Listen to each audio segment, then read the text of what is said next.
বিসমিল্লাহির রহমানির রহিম। মাননীয় সংসদ সদস্যবৃন্দ, আসসালামু আলাইকুম।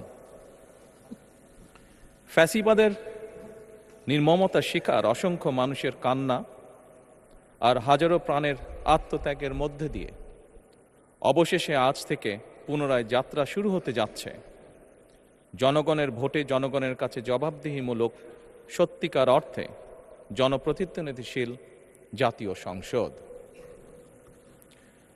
বাংলাদেশের জাতীয় সংসদের রাজনীতির এই ঐতিহাসিক মুহূর্তে আমি আল্লাহর দরবারে শুকরিয়া জানাই, যার অশেষ রহমতে আমরা একটি ন্যায়ভিত্তিক গণতান্ত্রিক মানবিক বাংলাদেশ প্রতিষ্ঠার লক্ষ্যে যাত্রা শুরু করতে পেরেছি। 1971 সালের স্বাধীনতা যুদ্ধের থেকে শুরু করে 2024 সালের দেশ এবং জনগণের স্বাধীনতা রক্ষার যুদ্ধ সহ এই পর্যন্ত দেশে গণতন্ত্র এবং মানুষের অধিকার প্রতিষ্ঠার সংগ্রামে যারা শহীদ হয়েছেন, ত্রয়োদশ জাতীয় সংসদ শুরুর এই যাত্রা লগ্নে আমি তাদেরকে কৃতজ্ঞতার সঙ্গে স্মরণ করছি। এই আন্দোলন সংগ্রামে যেসব মায়েরা তাদের সন্তান হারিয়েছেন, যেসব সন্তানেরা তাদের প্রিয়জন হারিয়েছেন, যেসব পরিবার তাদের সন্তান স্বজন হারিয়েছেন, যেসব আহত মানুষকে তাদের স্বাচ্ছন্দ্যের জীবন হারাতে হয়েছে, যেসব মানুষগুলো নির্যাতন, নিপীড়ন, রাজনৈতিক হয়রানি কিংবা মিথ্যে মামলা শিকার হয়ে সর্বস্ব হারিয়েছেন, আমি তাদের সকলের অবদানকেও কৃতজ্ঞতার সঙ্গে স্মরণ করছি। দেশের ছাত্র জনতা, কৃষক, শ্রমিক, শিক্ষক, কবি, সাহিত্যিক, সাংবাদিক, চিকিৎসক, প্রকৌশলী, আইনজীবী, কামার কুমার, জেলে তাঁতি, গাড়ি চালক, ব্যবসায়ী এবং সরকারি বেসরকারি চাকরিজীবী, গৃহিণী, সারা দেশে গণতান্ত্রিক রাজনৈতিক দলের নেতা কর্মী সমর্থক তথা সর্বস্তরের সকল শ্রেণী পেশার মানুষ যাদেরকে গুম, খুন, হত্যা, নির্যাতন, নিপীড়ন, মিথ্যা হামলা মামলা কিংবা জীবন্ত মানুষের কবরস্থান তুল্য বর্বর বন্দিশালা, আয়নাঘর, কোনো কিছু দিয়েই যাদের গণতান্ত্রিক আকাঙ্ক্ষাকে রুখে দেওয়া যায়নি, যাদের সাহসী ভূমিকায় দেশে পুনরায় গণতন্ত্র ফিরে এসেছে, আমি ত্রয়োদশ জাতীয় সংসদের এই যাত্রা লগ্নে দেশের স্বাধীনতা প্রিয় গণতান্ত্রিক আমি বীর ছাত্র জনতাকে জানাই অভিনন্দন।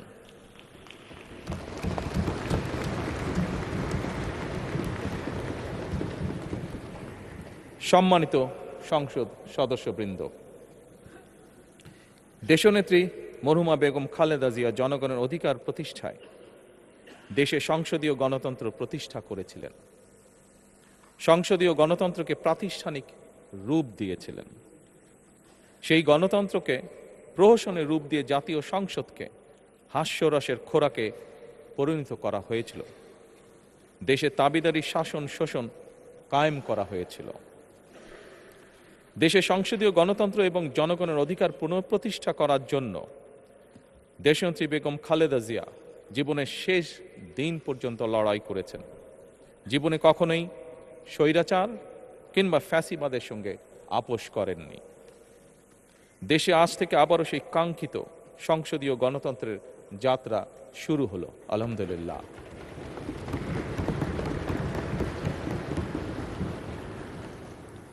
সংসদীয় রাজনীতি প্রতিষ্ঠাতা খালেদা জিয়া দেশ এবং জনগণের সাফল্যে এই শুভ মুহূর্তটি দেখে যেতে পারেননি। আজ তাই এই জাতীয় সংসদে দাঁড়িয়ে আমরা দেশ এবং জনগণের স্বার্থে আপসীর নেতৃত্ব, ব্যক্তিত্ব, স্মরণীয়, বরণীয়, অনুকরণীয় রাজনীতিবিদ মরহুমা খালেদা জিয়াকে গভীর শ্রদ্ধার সঙ্গে স্মরণ করছি।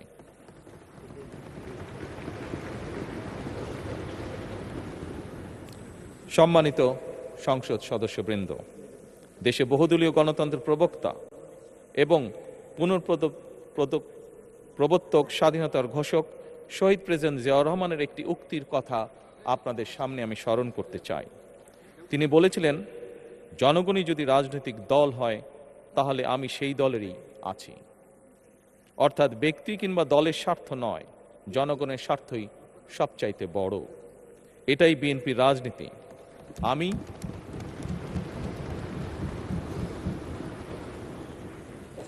আমি প্রথমবারের মতন বাংলাদেশ জাতীয়তাবাদী দল বিএনপি থেকে জাতীয় সংসদ সদস্য নির্বাচিত হয়েছি। জাতীয় সংসদের সংসদীয় দলের নেতা নির্বাচিত হয়েছি।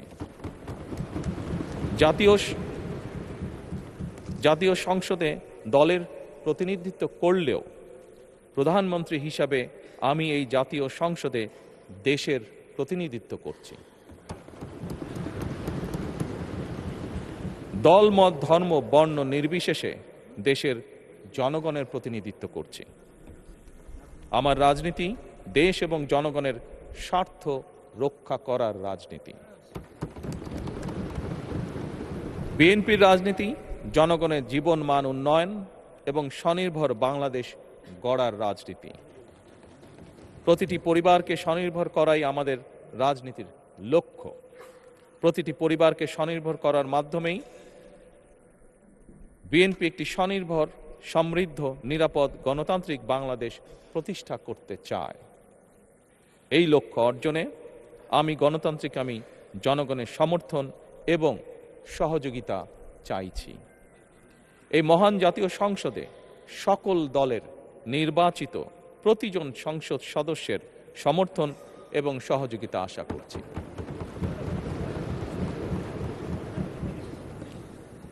সম্মানিত সংসদ সদস্যবৃন্দ, আমি বিশ্বাস করি আমাদের দল কিংবা মত কিংবা কর্মসূচি ভিন্ন হতে পারে, কিন্তু তাবেদার মুক্ত, ফ্যাসিবাদ মুক্ত একটি স্বাধীন, সার্বভৌম, নিরাপদ, স্বনির্ভর বাংলাদেশ প্রতিষ্ঠায় আমাদের মধ্যে কোনো বিরোধ থাকতে পারে না, বিরোধ নেই। জাতীয় সংসদকে জাতীয় কর্মকাণ্ডের কেন্দ্রবিন্দু না করে বিতাড়িত ফ্যাসিস্ট সরকার জাতীয় সংসদকে অকার্যকর করে ফেলেছিল। আমরা এই মহান জাতীয় সংসদকে সকল যুক্তি, তর্ক আর জাতীয় সমস্যা সমাধানের কেন্দ্রবিন্দুতে পরিণত করতে চাই। সম্মানিত সদস্যবৃন্দ, নতুন সংসদ যাত্রা শুরু করার সময় সংসদের সাবেক স্পিকার কিংবা ডেপুটি স্পিকার উপস্থিত থাকার কথা ছিল, কিন্তু পতিত, পরাজিত, বিতাড়িত ফ্যাসিস্ট সরকারের জনবিরোধী এবং গণবিরোধী কর্মকাণ্ডের ফলে যে জনরোষ তৈরি হয়েছিল তাতে এই মহান সংসদের সাবেক স্পিকার বা ডেপুটি স্পিকারকে খুঁজে পাওয়া যায়নি। তাদের কেউ কারাগারে, কেউ নিখোঁজ কিংবা কেউ পলাতক। দীর্ঘ ১.৫ দশকের ফ্যাসিবাদী এবং তাবেদারি শাসন শোষণের পর জনগণের ভোটে নির্বাচিত প্রতিনিধিদের নিয়ে আজ আমাদের এক বিশেষ পরিস্থিতিতে জাতীয় সংসদের কার্যক্রম শুরু হতে যাচ্ছে। এমন পরিস্থিতিতে আমরা সংবিধান এবং সংসদের কার্যপ্রণালী বিধির বিধান অনুসরণ পূর্বক ত্রয়োদশ জাতীয় সংসদে সভাপতিত্ব করার জন্য আজ আমি প্রবীণ রাজনীতিবিদ এবং 5 বারের মতন নির্বাচিত জাতীয় সংসদ সদস্য জনাব ডক্টর খন্দকার মোশাররফ হোসেনের নাম প্রস্তাব করছি।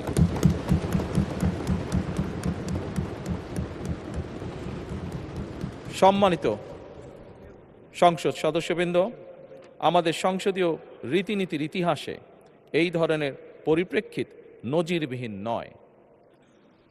1973 সালে তৎকালীন প্রধানমন্ত্রী মরহুম শেখ মুজিবুর রহমান ওই সংসদের সদস্য মাওলানা আব্দুর রশিদ তর্কবাধীশের নাম প্রস্তাব করেছিলেন এবং তার সভাপতিত্বে বাংলাদেশের প্রথম সংসদের প্রথম অধিবেশন শুরু হয়েছিল। আমি জাতীয় সংসদের সকল সম্মানিত সদস্যকে স্বাগত এবং ধন্যবাদ জানাই। আল্লাহ হাফেজ। বাংলাদেশ জিন্দাবাদ।